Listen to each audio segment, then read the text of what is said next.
भक्ति का बल, धर्म की तलवार, सत्य की ढाल और मां के आशीर्वाद का मंगल कवच है मेरे पास। और जिसके पास इन चारों की शक्ति हो, वो कभी नहीं हार सकता।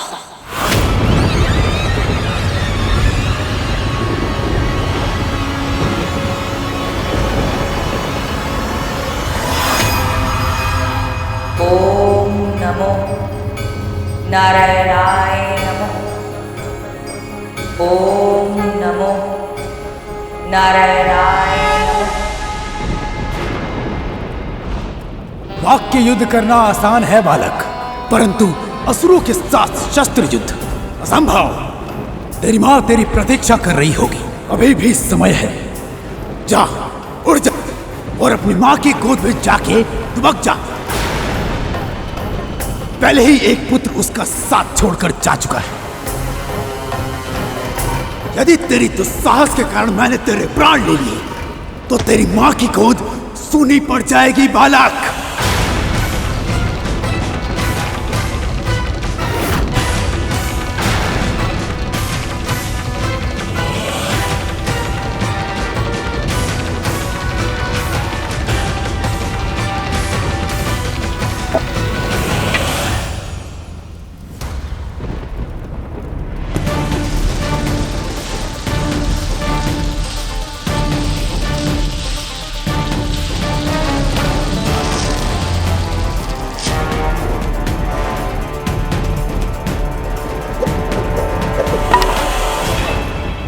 प्राणों की चिंता में परोपकार से मुंह नहीं मोड़ सकता मैं। इस रेखा को ध्यान से देखो असुर सेनापति, ये मेरी मां के दिए गए संस्कारों का मान रखने के लिए है। जो वचन मैंने उन्हें दिया था, उस वचन की लाज रखने के लिए है।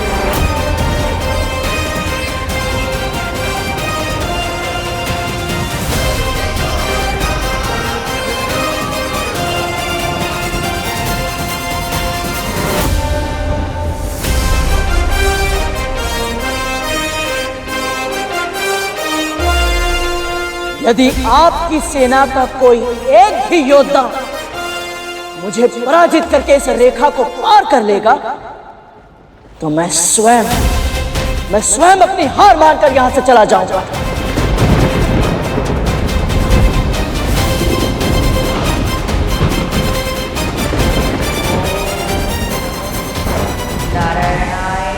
बोलिए, स्वीकार है?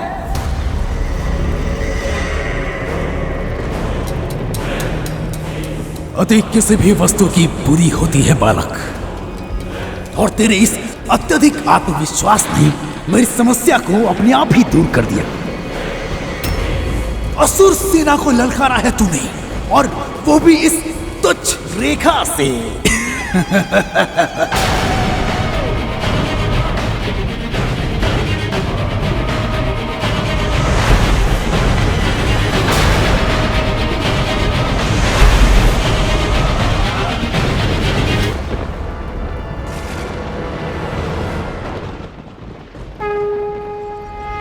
मां, मुझे बुद्धि, भक्ति और शक्ति दीजिए, ताकि मैं आपके द्वारा सिखाए गए सभी संस्कारों का मान रख सकूं।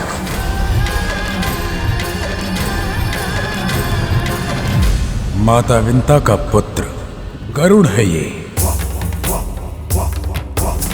जैसे उनका पहला पुत्र शारीरिक रूप से दुर्बल था, अवश्य ही ये मानसिक रूप से दुर्बल है। इसने हमें चुनौती दी है, हमें। यदि इसकी खींची हुई सीमा रेखा को हमने पार कर लिया, तो ये अपना पराजय स्वीकार कर हमारे मार्ग से हट जाएगा। अल्पायु में ही स्वयं पर इतना गर्व? क्या इसमें है देवताओं या विष्णु का कोई षड्यंत्र? षड्यंत्र की गंध को सूंघना वज्रांग अच्छी तरह जानता है सुमाली, पर ये पक्षी तो केवल मों मों मों के रट लगाए हुए है। इसे इसकी मां के पास भेजने के लिए हमारे साधारण सैनिक ही पर्याप्त है।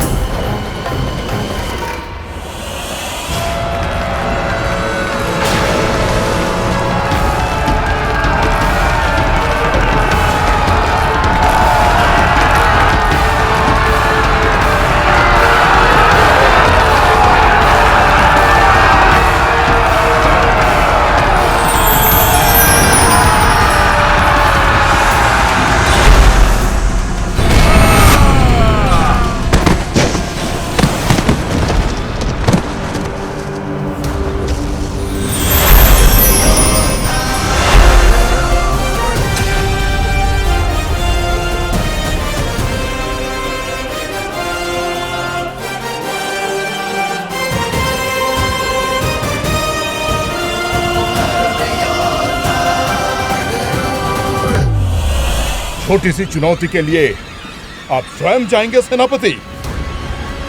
हमें भी तो अवसर दीजिए। आप ही ने तो कहा था कि वो मंद बुद्धि बालक है, हम निपट लेंगे उससे। साम दाम दंड भेद जो आवश्यक होगा सबका प्रयोग करेंगे, पर किसी भी मूल्य पर आपके मार्ग की बाधा को हटा कर रहेंगे। इतनी देर हो गई, ये सब तो आपस में ही चिंतन किए जा रहे हैं।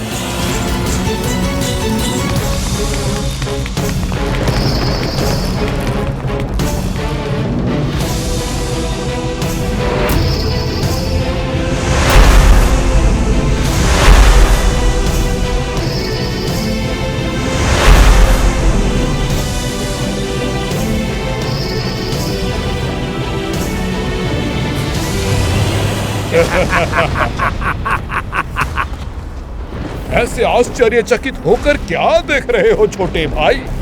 हम तुम्हारे लिए भोजन लाए हैं। ना जाने कब से प्रहरी बने बैठे हो, ना कुछ खाया है और ना कुछ पिया है, इसलिए तो तुम्हारे लिए ये भोजन लाए हैं। लो, अच्छे से खाओ और अपनी भूख मिटाओ। फिर तुम आराम से अपनी माँ की संस्कारों की कथा सुनाना। हम अपनी माँ की बातें कहेंगे, तुम अपनी माँ की बातें बताना।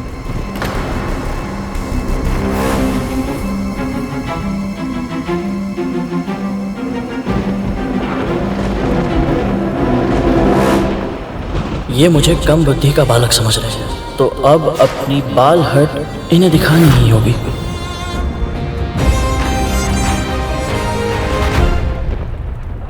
भोजन? आप दोनों का बहुत बहुत बहुत धन्यवाद। आपको पता है, मुझे बहुत समय से भूख लगी थी और ये भोजन तो दिखने में इतने अत्यधिक स्वादिष्ट है, तो स्वाद भी अच्छा ही होगा। अवश्य अवश्य। किंतु क्षमा करें, वो क्या है ना कि ये भोजन मैं ग्रहण नहीं कर सकता। आप कृपया एक काम करें, आप ये भोजन उन्हें दे दीजिए जो इसे खा सकते हैं। ऐसा कैसे? ना ना ना ना, ये भोजन केवल हम तुम्हारे लिए लाए हैं, तुम्हें इसे ग्रहण करना ही होगा। भोजन को व्यर्थ मत करो, अपनी माँ की शिक्षा का स्मरण करो। अन्न का अनादर करना महापाप होगा। भले ही इनकी नियत में खोट है, पर ये दोनों कह तो सही रहे, अन्न का उपयोग नहीं होगा तो अनादर कहलाएगा। पर यदि मैं ये भोजन देने के लिए किसी उपयुक्त पात्र को खोजने जाऊंगा तो ये दोनों मेरी खींची रेखा पार करके चुनौती जीत जाएंगे और अदिति माँ का तप भंग कर देंगे, तो फिर क्या करूंगा?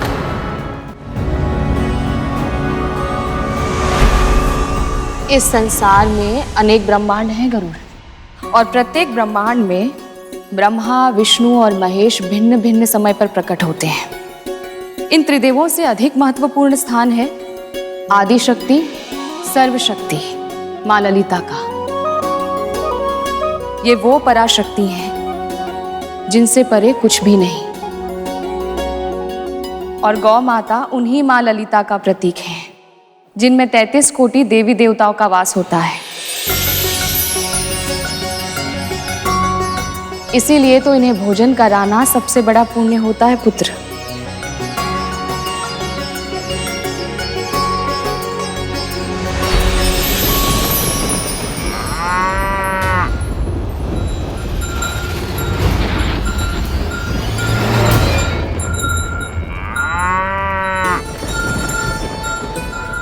प्रणाम गौ माता।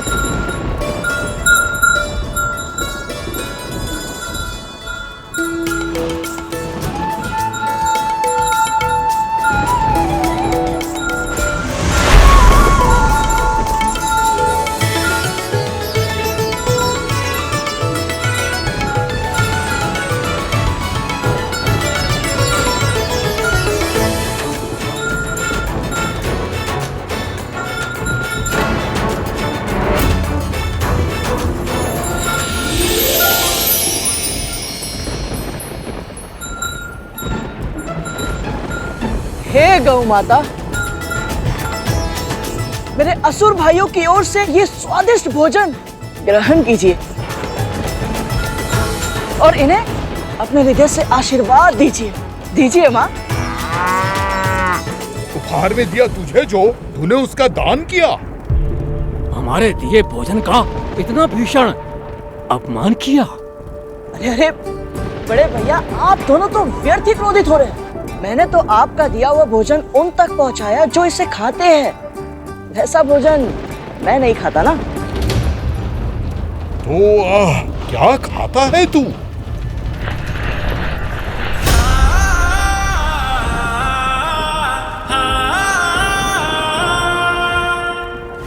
आप जानना चाहते हैं मैं क्या खाता हूँ? कुछ भी ऐसा जो 2 या 4 पैरों पर चलता हो, जिसमें प्राण हो।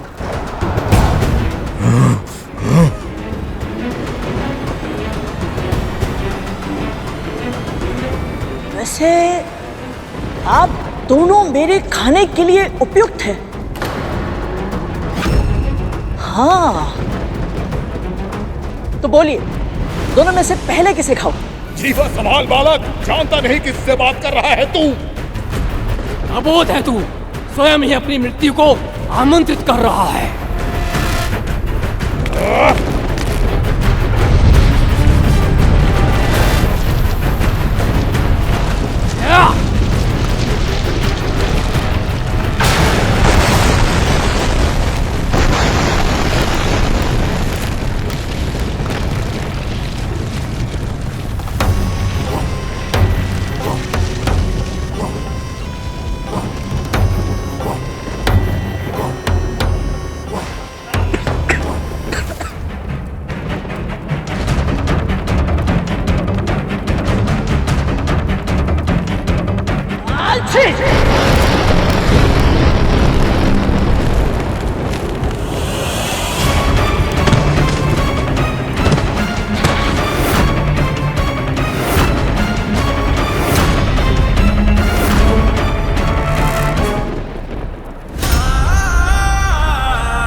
क्षमा कीजिएगा। ओहो, आप दोनों तो अपना परिचय देने से पहले ही मिट्टी में मिल गए। एक काम कीजिए, आप दोनों जाइए और अपना मुंह धोकर आइए। उसके बाद चाहे तो फिर इस रेखा को पार करने का प्रयास कर सकते हैं आप। और सुनो सुनो, यदि जाने में कष्ट हो रहा है तो मुझे कहिए। जैसे भोजन को गौ माता तक पहुंचाया था, वैसे आप दोनों को भी जलाशय तक पहुंचा सकता हूं। क्या कहते हो? चलिए।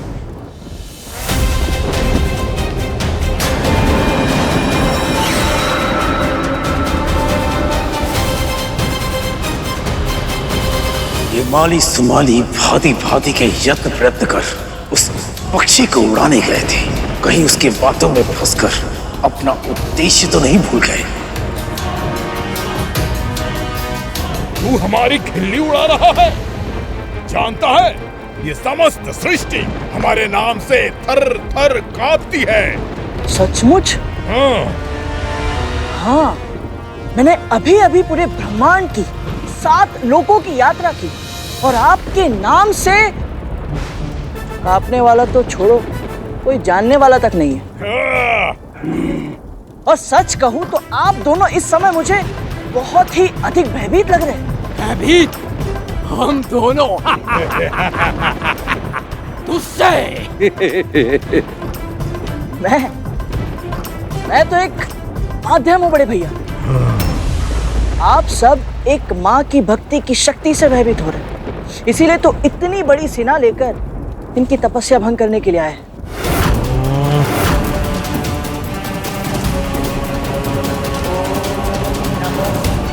नारायणाय नमः। यदि अब भी ठीक से समझ में नहीं आया तो समझ लीजिए, चाहे कुछ भी हो जाए, मैं आपका ये कुटिल उद्देश्य पूरा नहीं होने दूंगा। बहुत बोल चुका है तू। अब देखते हैं कि तू हमें कैसे रोकता है। तेरी चुनौती में तुझे ही हराएंगे और तू बालक की तरह रो देगा।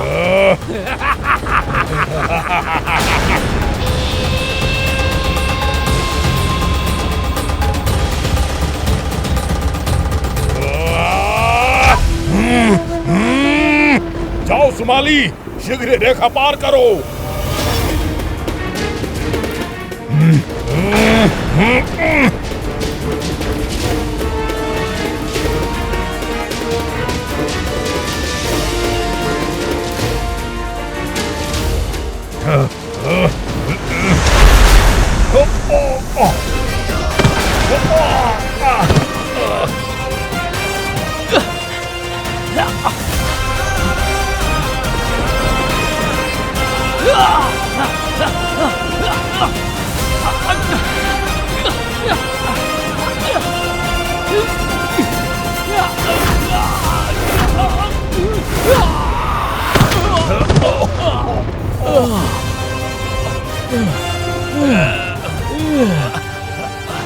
सुमाली, हम दो हैं और ये एक है। मैं इधर से जाता हूँ, तू उधर से जा।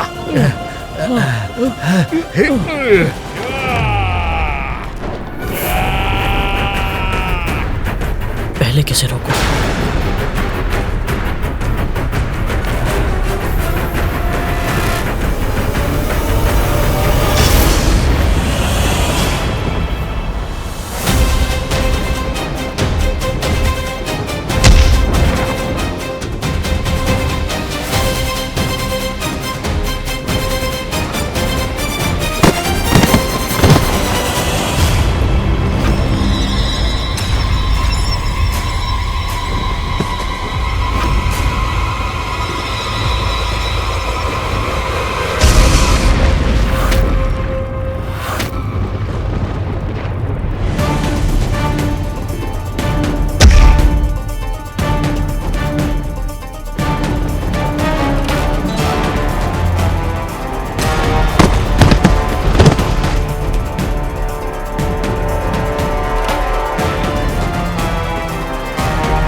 लगता है मेरा परिचय आपको ठीक से नहीं मिला जरांग भैया। मैं कोई सामान्य पक्षी नहीं जो आप जैसे राक्षसों के धमकाने से उड़ जाऊं। मां विंता का पुत्र हूं मैं और धर्म की रक्षा करना मेरा कर्तव्य है। धर्म की रक्षा के लिए मैं प्राण दे भी सकता हूं और प्राण ले भी सकता हूं।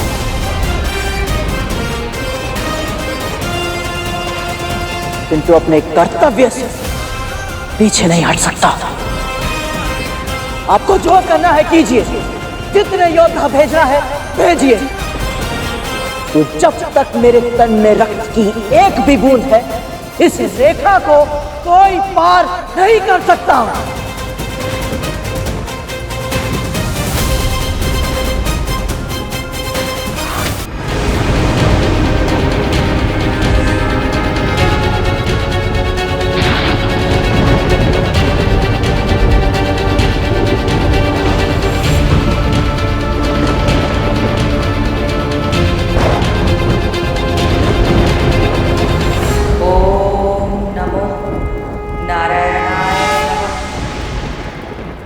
तक मैं इसे सामान्य पक्षी समझ रहा था। ये मेरी भूल थी। अब मैं इसका सामना ऐसे करूंगा जैसे अपने समान शक्तिशाली शत्रु का किया जाता है। अब जय या पराजय नहीं होगी, अब होगा केवल विनाश, केवल विनाश, केवल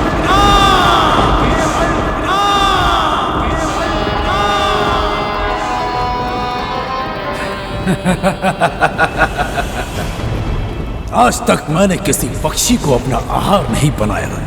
अब मैं इसके कोमल मांस का स्वाद चखूंगा। तुम सब भी खाना। इसका विशालकाय तन हमारी भूख मिटाने के लिए पर्याप्त है। अग्निमुखम, जाओ और इस पक्षी को भूनकर मेरे समक्ष प्रस्तुत करो। और हाँ, अच्छे से पका कर लाना। जो आज्ञा सेनापति जी। असुर सेनापति वज्रांग की, असुर सेनापति वज्रांग की, असुर सेनापति वज्रांग की, असुर सेनापति वज्रांग की।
तेरा अंतिम क्षण निकट है, स्मरण कर अपने भगवान को।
क्या हुआ?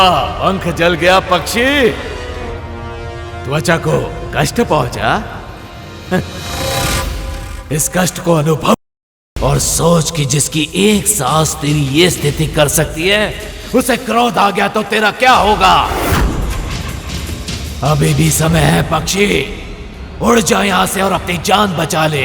मैंने प्रण लिया कि मेरी अंतिम सांस तक इस तपोभूमि की रक्षा करूंगा। तो फिर अब तू अंतिम सांस लेगा इसी क्षण।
इसकी आसुरी शक्ति पत्थर भी जला सकती है।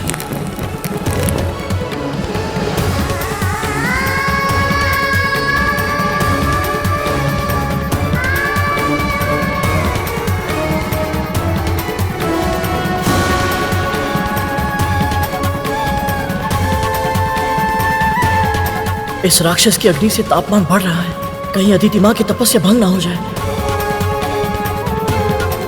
इसे बचाने के लिए तूने अपने हाथ जला दिए।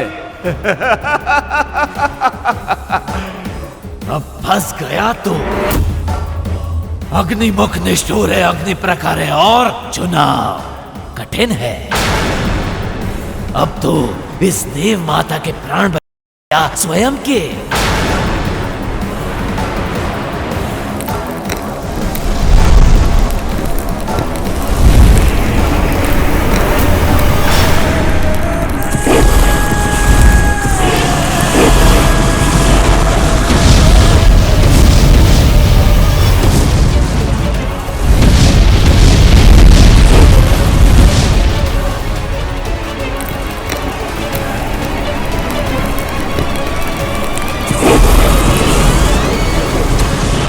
हे परमपिता, मैं क्या करूं? यदि मैं अदिति माँ की रक्षा नहीं कर पाया तो माँ को अपना मुख कैसे दिखा पाऊंगा? और यदि मैं ही जीवित नहीं बचा तो फिर कभी अपनी माँ से नहीं मिल पाऊंगा, उनके चरण छूकर आशीर्वाद नहीं ले पाऊंगा। तू कहाँ है गरुड़? माँ तेरी स्मृति में व्याकुल है, हर पल तेरा स्मरण करती है। तेरी प्रतीक्षा में आंखें द्वार पर लगाए बस देखती रहती है कि तू कब आएगा। अपनी माँ को और मत तरसा पुत्र, अब लौटा अपनी माँ के पास, लौटा अब। अंतिम बार जब उन्हें देखा था, वैकुंठ जाने के उद्देश्य का सत्य छुपाया था उनसे, वो उद्देश्य तो अधूरा ही रह जाएगा। मेरी माँ आजीवन दासी का जीवन जीने के लिए विवश हो जाएंगी।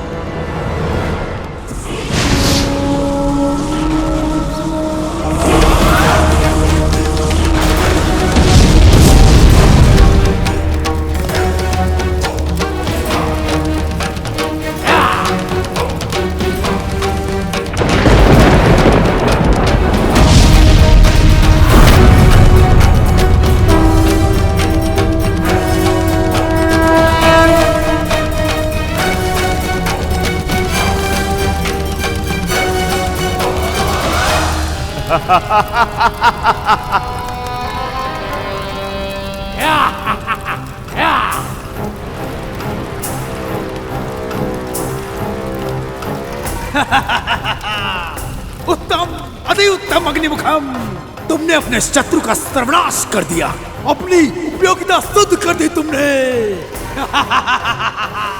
बधाई हो सेना, आप अपने उद्देश्य में सफल रहे।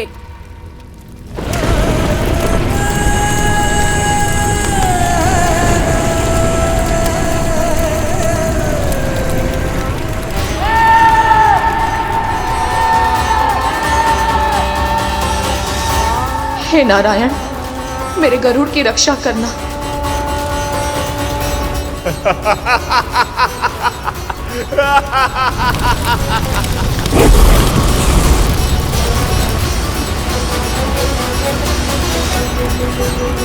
कहा था ना, तेरा अंतिम क्षण निकट है। स्मरण कर अपने भगवान को।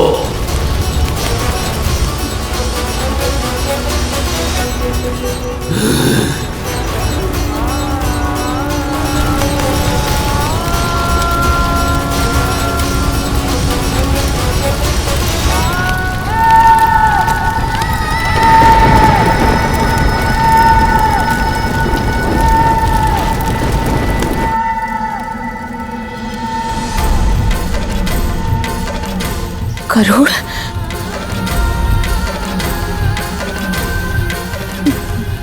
मेरा मन क्यों घबरा रहा है? कहीं ये किसी दुर्घटना की चेतावनी तो नहीं है? प्रभु, मेरी आशंका का समाधान कीजिए, मुझे कोई संकेत दीजिए।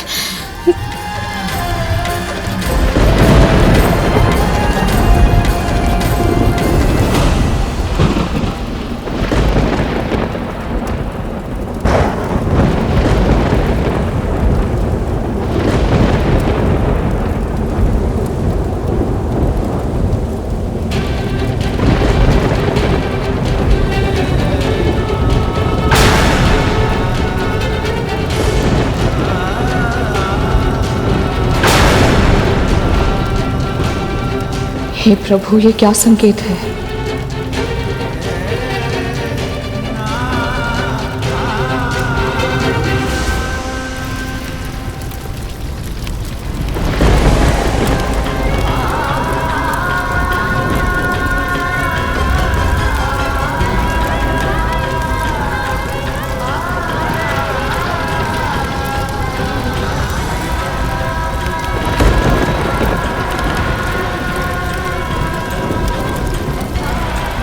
मुझे क्षमा करना माँ।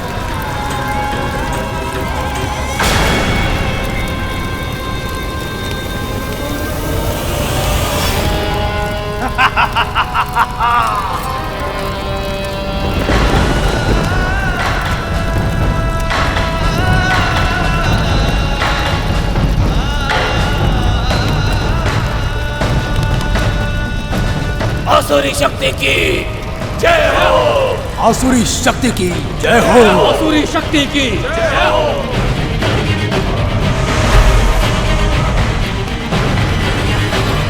असुर सेनापति वज्रांग की जय। असुर सेनापति वज्रांग की जय। असुर सेनापति वज्रांग की जय।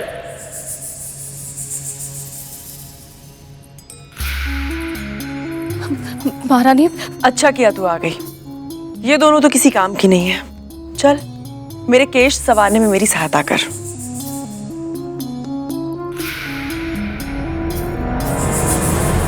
महारानी, मुझे लगता है गरुड़ के साथ कुछ अनहोनी हुई है।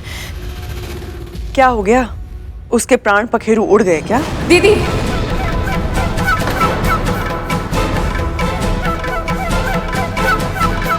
महारानी, मेरे हृदय में अजीब सी आशंका हो रही है, मन घबरा रहा है। कम से कम ऐसे में तो गरुड़ के बारे में कुछ अनुचित मत कहिए। मुझे आभास हो रहा है कि मेरा पुत्र अवश्य किसी भीषण संकट पे फंस गया है। तुझे आभास हो रहा है? कैसे? अब आइए मेरे साथ।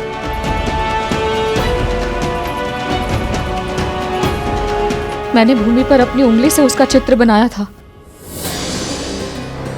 मिट गया। वायु चलेगी तो मिट्टी तो उड़ेगी ही ना। भूमि पर बना चित्र मिटना स्वाभाविक है।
गरुड़,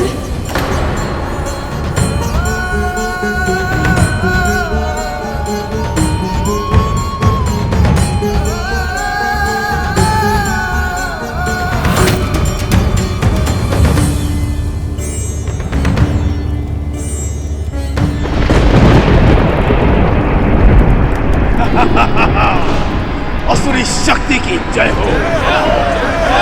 आसुरी शक्ति की जय हो। आसुरी शक्ति की जय हो।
कैसे हो सकता है?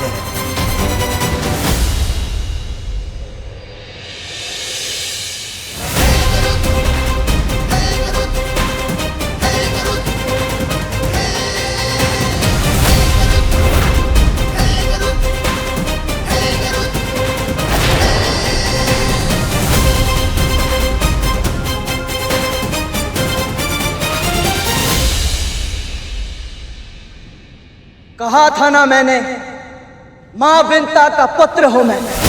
धर्म की रक्षा के लिए प्राण दे भी सकता हूं और प्राण ले भी सकता हूं।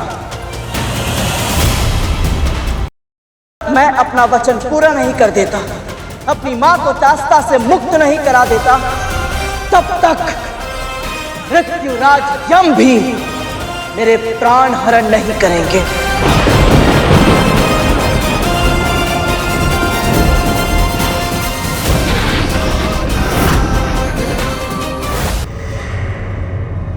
ये पक्षी इतना शक्तिशाली निकलेगा, मैंने इसकी कल्पना भी नहीं की थी। अवश्य ही पंच तत्वों पर नियंत्रण प्राप्त है इसे, तभी तो अग्नि भी इसे नहीं जला पाई।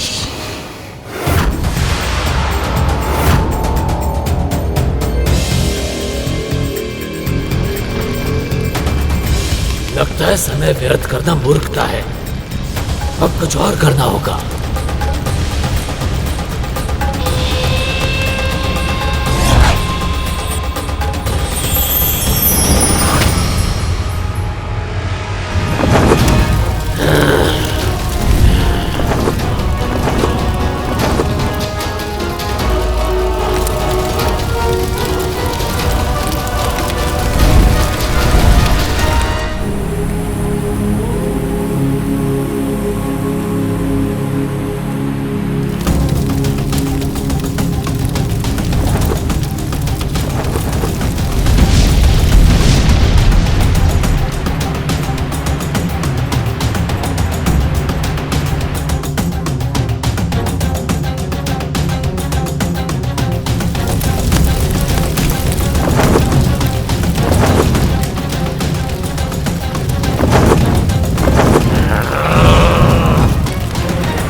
अग्निमुखम गरुड़ को ऊंचे आकाश में ले गया है। यही सही समय है असुरो, जाओ लक्ष्य को प्राप्त करो, उस सीमा को पार करो, जाओ।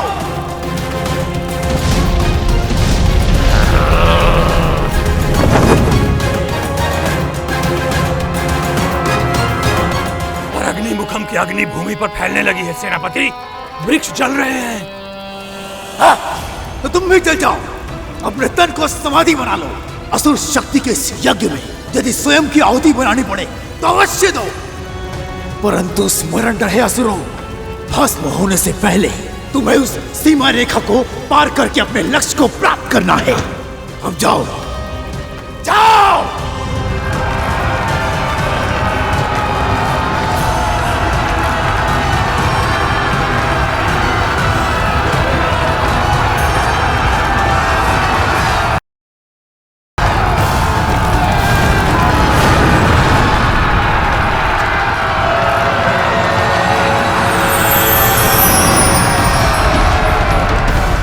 यदि मैं नीचे जाकर असुरों का सामना करता हूं तो अग्निमुखम आकाश से उड़कर अदिति मां की तपस्या भंग कर देगा,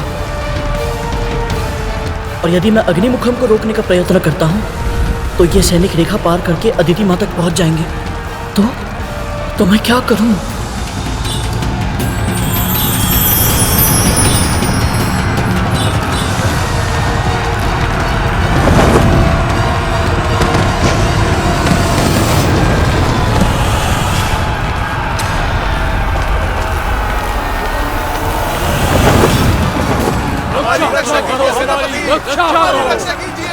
आगे बढ़ो असुरो, पार करो उस रेखा को।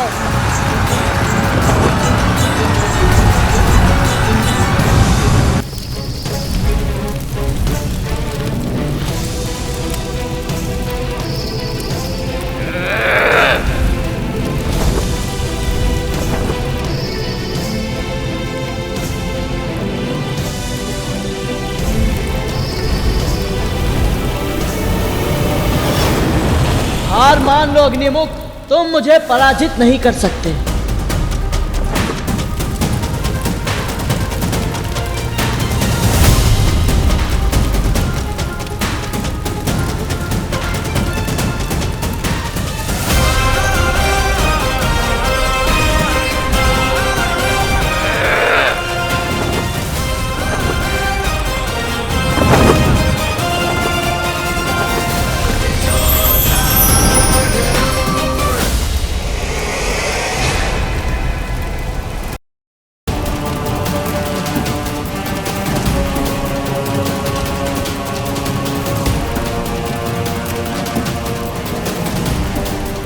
देख क्या रहे हो तुम? मुझे तो क्या, मेरी छाया को भी नहीं छू सकते अग्निमुख।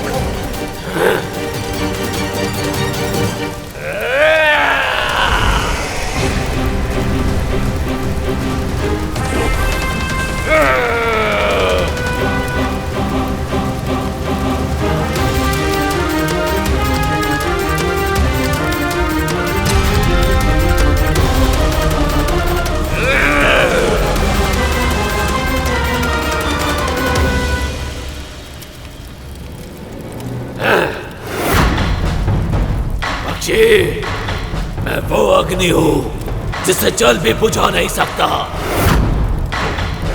अपनी पराजय स्वीकार कर ले, मैं तुझे प्राण दान दे दूंगा।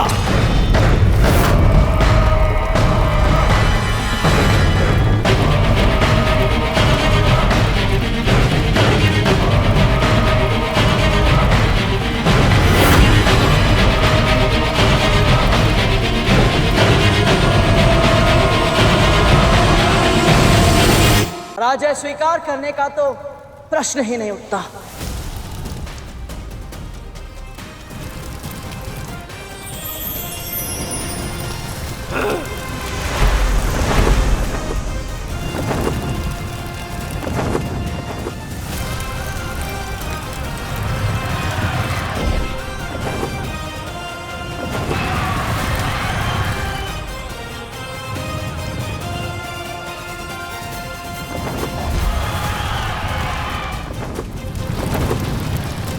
तापमान बढ़ रहा है।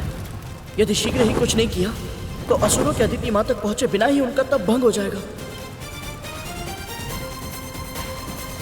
और मैं करूं तो क्या करूं?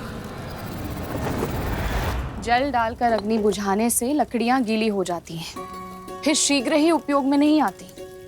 पर यदि अग्नि को बुझाने के लिए बालू का प्रयोग किया जाए तो इन अजली लकड़ियों का प्रयोग फिर से ईंधन के रूप में किया जा सकता है।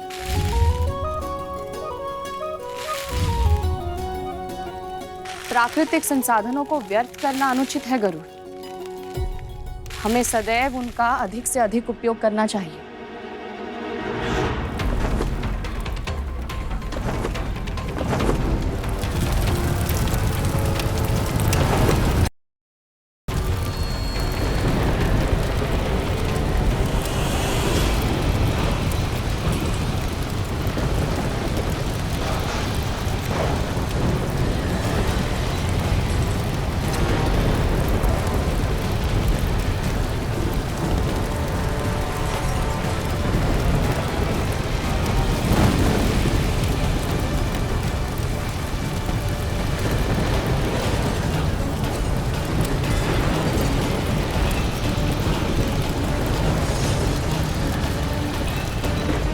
ये क्या हो रहा है?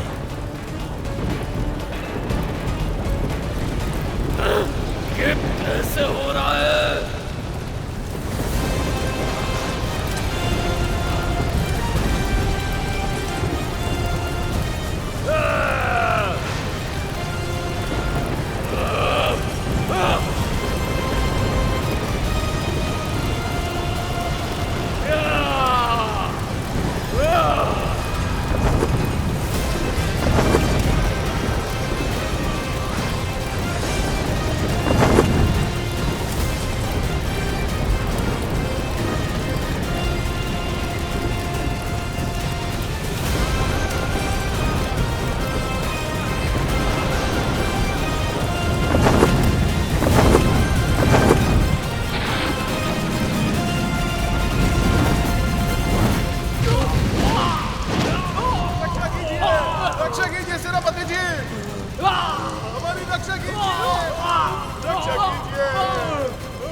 रक्षा कीजिए सेनापति, हमारी रक्षा कीजिए।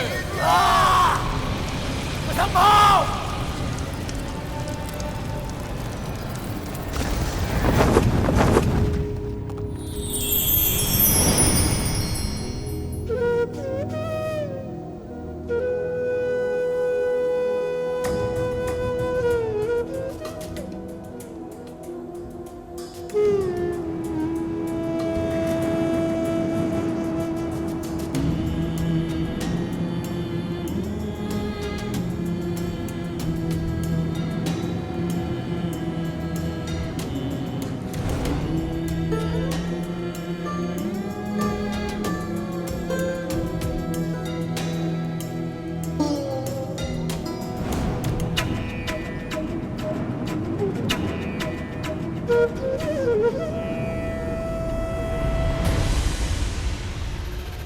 माली, सुमाली और अग्निमुखम जैसे शक्तिशाली असुरों को परास्त करके तू प्रसन्न हो रहा है ना? परंतु तेरी ये प्रसन्नता अधिक समय तक नहीं रहेगी करो। चाहे मुझे कुछ भी करना पड़े, कोई भी मूल्य चुकाना पड़े, परंतु मैं तेरी खींची हुई रेखा अवश्य पार करके रहूंगा।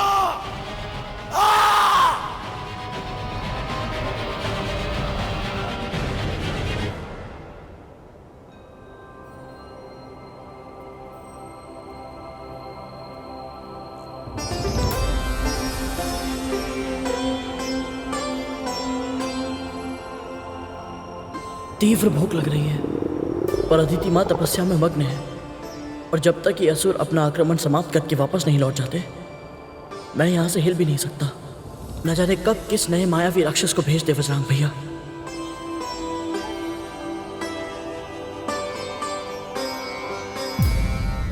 किसी भी विजय का सबसे बड़ा कारण होता है शत्रु के हृदय में उसका भय। यदि देवताओं को यह पता चल गया कि इस अल्पायु गरुड़ ने हम असुरों को घुटने टेकने पर विवश कर दिया है, तो उनके हृदय में हमारा भय समाप्त हो जाएगा। यदि शीघ्र ही इसे मार्ग से नहीं हटाया गया, तो समस्त ब्रह्मांड में हम असुर एक उपहास का पात्र बन जाएंगे सेनापति। सेनापति, गुरु भार्गव के आशीर्वाद के बिना ही केवल अपनी चित्ता की भस्म से ये पक्षी पुनर्जीवित हो सकता है। तो सोच कर देखिए, यदि देव माता अदिति अपनी तपस्या पूरी करके विष्णु का आशीर्वाद प्राप्त करने में सफल हो गई, तो वो अपने पुत्रों के लिए कितनी अकल्पनीय शक्तियां प्राप्त कर सकती है। गायरों जैसी बातें करना बंद करो।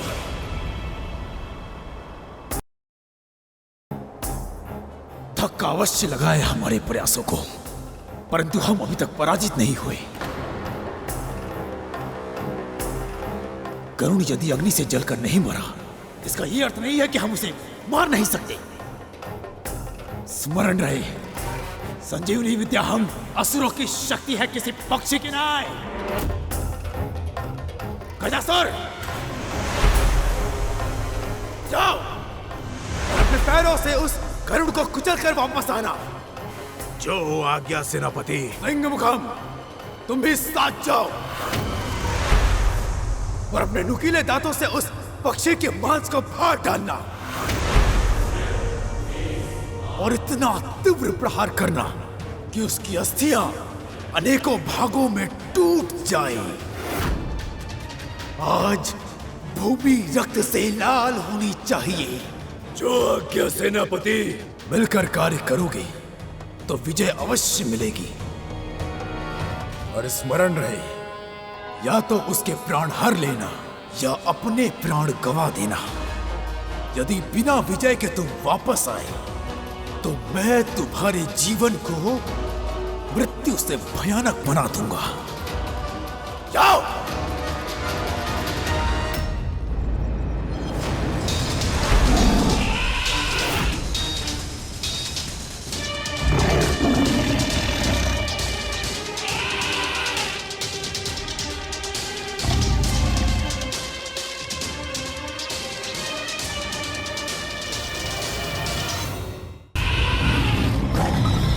जिस गति से आ रहे हो उससे दुगनी गति से वापस लौट जा। पहले माली और सोमाली ने मुझे भूख का अनुभव कराया, फिर अग्निमुखम के कारण मेरी भूख और भी बढ़ गई। और तुम दोनों ये बात तो जानते ही होगे कि यदि भूख लगी हो और भोजन ना मिले, क्रोध पर नियंत्रण नहीं रहता। चले जाओ वापस।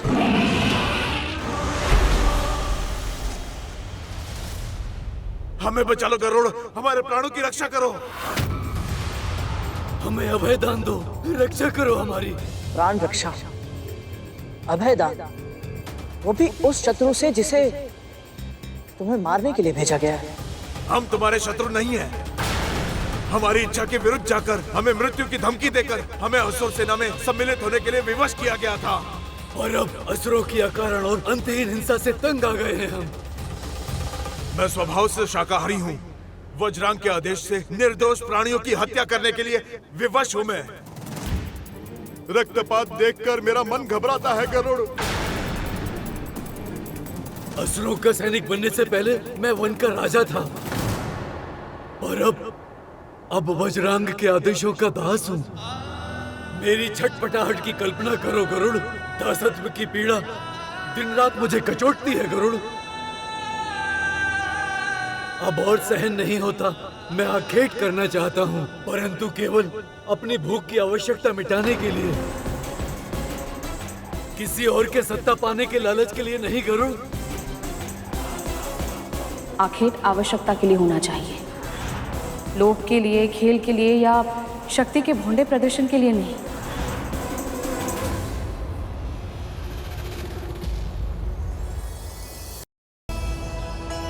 मेरी माँ ने भी मुझे यही सिखाया है,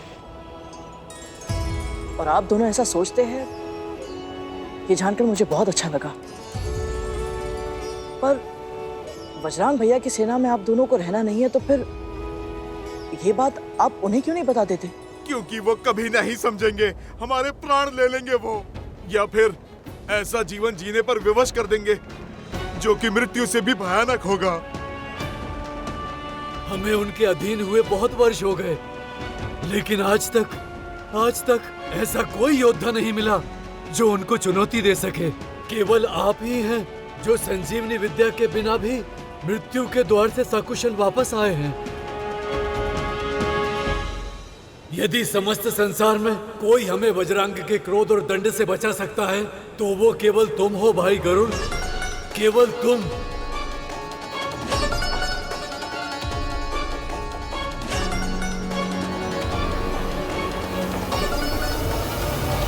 तुम्हारी शंका हमारी मृत्यु का कारण बन जाएगी गरुड़। संदेह नहीं, सहायता करो, हमारे प्राणों की रक्षा करो, हमें बचा लो गरुड़। आप मुझसे बड़े हैं, उठिए, ये मेरे पैर मत छू। नहीं, मैं नहीं हटूंगा, चाहे तुम कुछ भी करो, कुछ भी बोलो, मैं अब ये पाँव नहीं छोड़ूंगा गरुड़।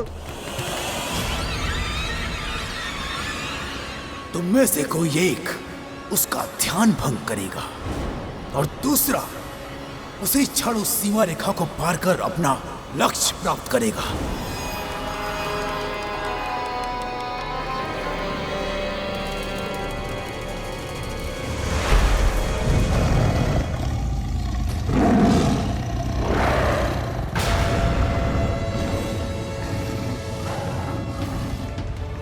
छल हुआ मेरे साथ।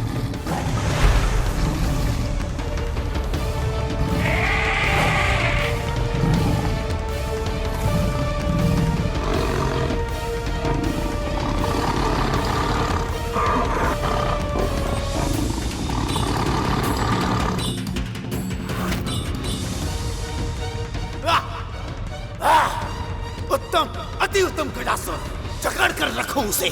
फंस गया गरुड़, फंस गया। सिंहमुखम, तीव्र भागो, भागो।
भूख इतना अधिक सताएगी तो मैं अदिति माँ की रक्षा के दायित्व पर अपना ध्यान कैसे केंद्रित कर पाऊंगा?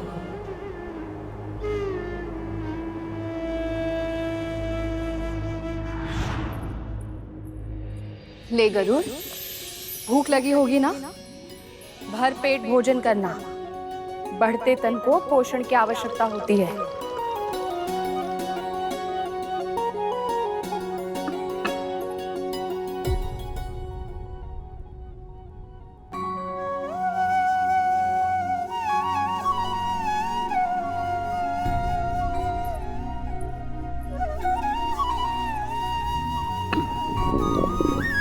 लगता है तेरा पेट भरा नहीं है।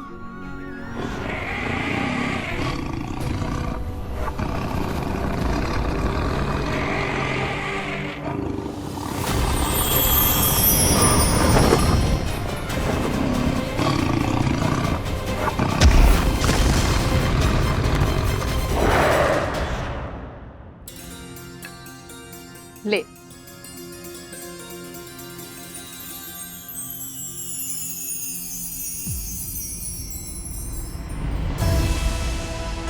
क्या हुआ? भोजन अच्छा नहीं लगा तुझे? नहीं माँ, ऐसी बात नहीं है।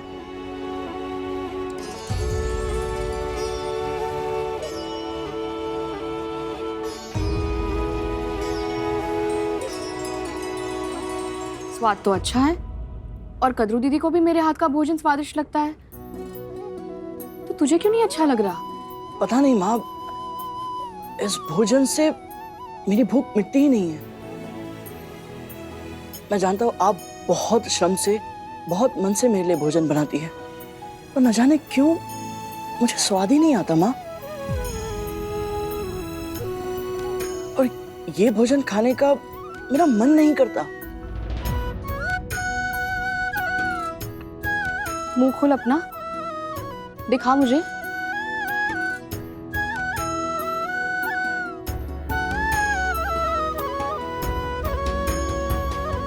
अब समझ आया इस भोजन से तेरा पेट क्यों नहीं भरता, क्योंकि तेरा मन नहीं भरता इससे। गरुड़, ईश्वर ने तुझे मांसाहारी बनाया है।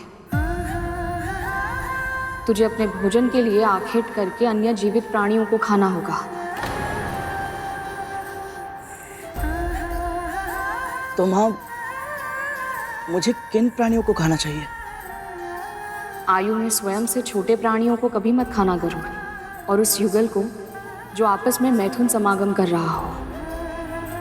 जहां तक संभव हो किसी दुष्ट या अत्याचारी प्राणी को ही खाना,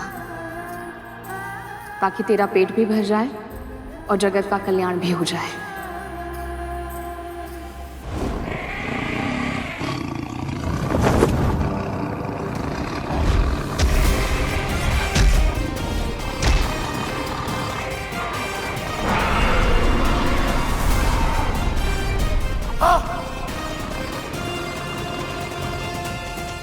असंभव है ये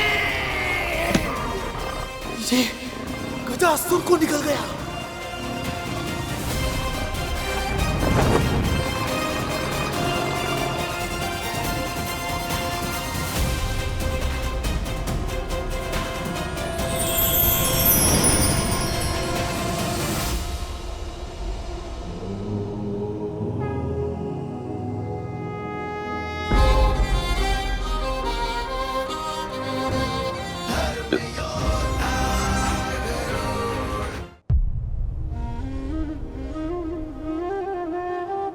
परम पिता विष्णु की कृपा और माँ के आशीर्वाद से बिना अधिक श्रम किए ही भोजन मिल गया।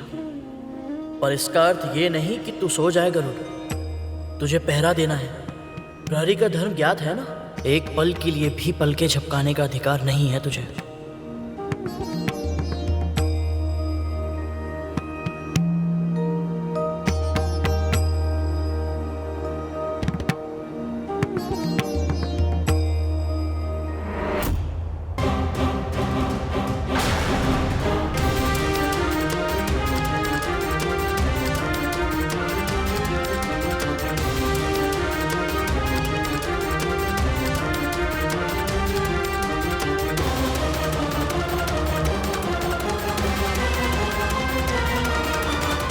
ये रेखा पार करने के लिए नहीं आ रहा था। क्या गरुड़, इतने बड़े बड़े असुरों से युद्ध किया और एक साधारण बारहसिंगा से भयभीत हो गया।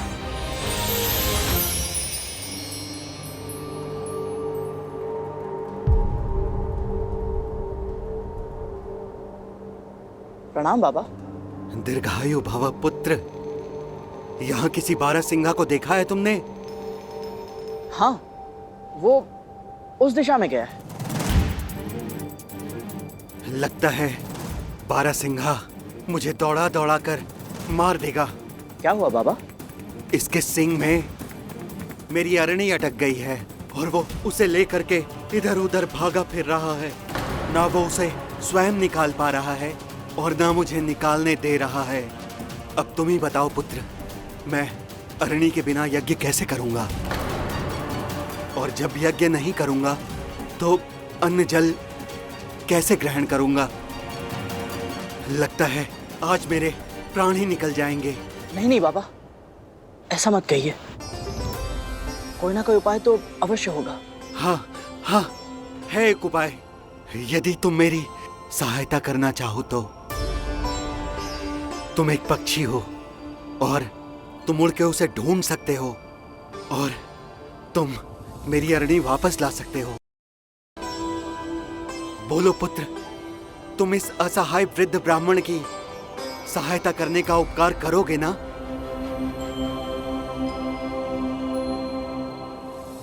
माँ ने सिखाया है जब भी अवसर मिले परोपकार अवश्य करना चाहिए और ब्राह्मण देवता की सहायता तो सदैव करनी चाहिए। और यदि मैं इनकी अरणी लेने चला गया तो मैं अदिति माँ की तपस्या की रक्षा कैसे कर पाऊंगा?